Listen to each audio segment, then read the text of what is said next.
रोजमर्रा की जिंदगी को आसान करने के लिए साइंस की नई खोजों का जितना शुक्रिया किया जाए उतना कम है। पर साइंस की ये खोजें जितना हैरान करती हैं उतना परेशान भी करती हैं।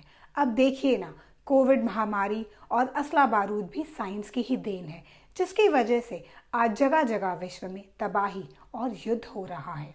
और इसी बीच हैरान करने वाली इजराइल से खबर आई है, जिसके अनुसार इजराइल ने सबसे पहला आर्टिफिशियल एम्ब्रियो यानी कि कृत्रिम भ्रूण बनाया है।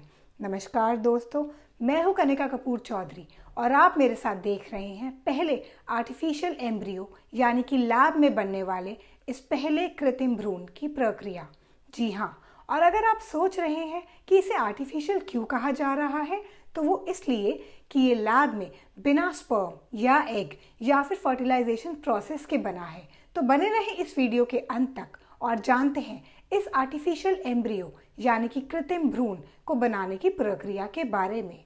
तो इस एम्ब्रियो में अनोखी बात क्या है, ये समझने के लिए आइए सबसे पहले हम एक नॉर्मल फर्टिलाइजेशन यानी कि साधारण बच्चा पैदा करने की क्रिया को समझते हैं, जिसमें मेल का स्पर्म और फीमेल का एग मिलकर एक जाइगोट बनाता है और उस जाइगोट से एम्ब्रियो बनता है और 9 महीने तक उस एम्ब्रियो को गर्भाशय यानी कि वूम में ग्रो किया जाता है।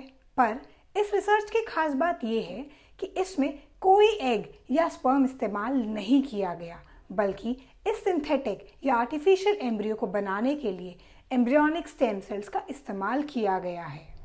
एम्ब्रियोनिक स्टेम सेल्स, जी हाँ, तो एम्ब्रियोनिक स्टेम सेल्स सेल से ये एम्ब्रियो कैसे बना, ये समझने के लिए आइए हम स्टेम सेल्स के बारे में कुछ बात करते हैं। तो स्टेम सेल्स वो सिंगल सेल है जो खुद रेप्लिकेट यानी कि अपनी ही जैसी बहुत सी कॉपीज बना सकते हैं, या फिर कहें कि बॉडी के किसी भी और सेल में बदल सकते हैं, जैसे कि ब्रेन सेल्स, लिवर सेल्स और मसल सेल्स एटसेट्रा। और साइंस के रिसर्च के अकॉर्डिंग स्टेम सेल्स के गर्भ में दुनिया की हर बीमारी का इलाज है, इसलिए आज दुनिया के हर कोने में इसके फायदे एक्सप्लोर किए जा रहे हैं। रिसेंटली स्टेम सेल्स ट्रांसप्लांट से HIV, कैंसर जैसी बड़ी बीमारियों का इलाज किया जा रहा है। स्टेम सेल्स एम्ब्रियो में होते हैं, ये हमने जान लिया है, पर स्टेम सेल्स एडल्ट्स में भी होते हैं। तो सबसे पहले बात करते हैं एडल्ट स्टेम सेल्स की। ये स्टेम सेल्स किसी भी एडल्ट के बोन मैरो और ब्लड में पाए जाते हैं और ये हमारे शरीर के इम्यून सिस्टम के सेल्स में डिफरेंशिएट होते हैं। पर एडल्ट स्टेम सेल्स प्लूरिपोटेंट नहीं होते, जिसका मतलब है कि उनमें हर किसी सेल में बदलने की क्षमता नहीं होती, जैसे कि एम्ब्रियोनिक स्टेम सेल्स में होती है। तो वहीं दूसरी ओर होते हैं एम्ब्रियोनिक स्टेम सेल्स। ये स्टेम सेल्स एम्ब्रियो यानी कि भ्रूण से निकाले जाते हैं और ये शरीर के किसी भी सेल में बदल सकते हैं।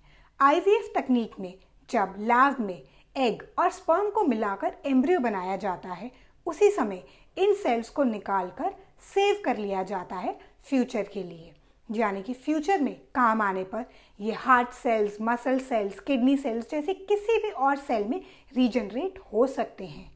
और आजकल आपने पेरीनेटल स्टेम सेल्स के बारे में भी बहुत सुना होगा। बच्चे के पैदा होने पर डॉक्टर्स अम्बिलिकल कॉर्ड से निकले ब्लड को प्रिजर्व करने का सुझाव देते हैं।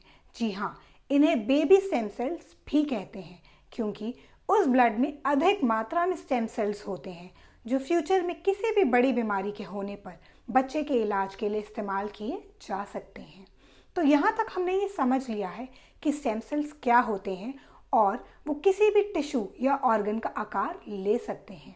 तो आइए अब जानते हैं कि इस स्टेम सेल से आर्टिफिशियल एम्ब्रियो यानी कि कृत्रिम भ्रूण कैसे बनाया इजराइल के साइंटिस्ट ने। क्योंकि हमने तो सुना था कि भ्रूण बनाने के लिए स्पर्म और एग की ज़रूरत पड़ती है, पर यहाँ मज़े की बात है कि साइंटिस्ट ने नेचर को पीछे छोड़ते हुए बिना स्पर्म और एग के ही इस एम्ब्रियो को एम्ब्रियोनिक स्टेम सेल से बनाया है। और उससे भी बड़ी बात यह है कि इस आर्टिफिशियल एम्ब्रियो का दिल एक नॉर्मल एम्ब्रियो की ही तरह धड़क रहा है और दिमाग भी तेज़ी से विकसित हो रहा है। आगे बात करने से पहले मैं आपको बता दूं कि ये एम्ब्रियो किसी इंसान का नहीं है, बल्कि ये आर्टिफिशियल एम्ब्रियो चूहे के एम्ब्रियोनिक स्टेम सेल से बनाया गया है।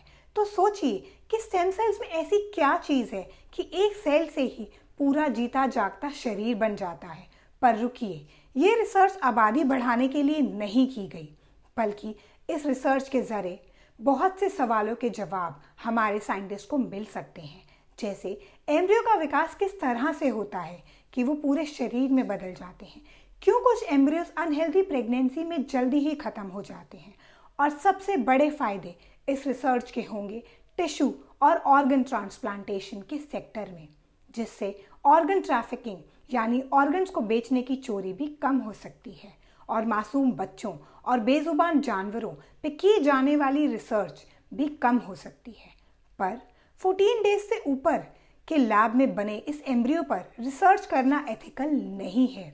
तो फ्यूचर में ये जानना बहुत इंटरेस्टिंग होगा कि साइंस ने इंसानों का भी आर्टिफिशियल एम्ब्रियो बना दिया है और ऑर्गन ट्रांसप्लांट के नए रास्ते खुल गए हैं।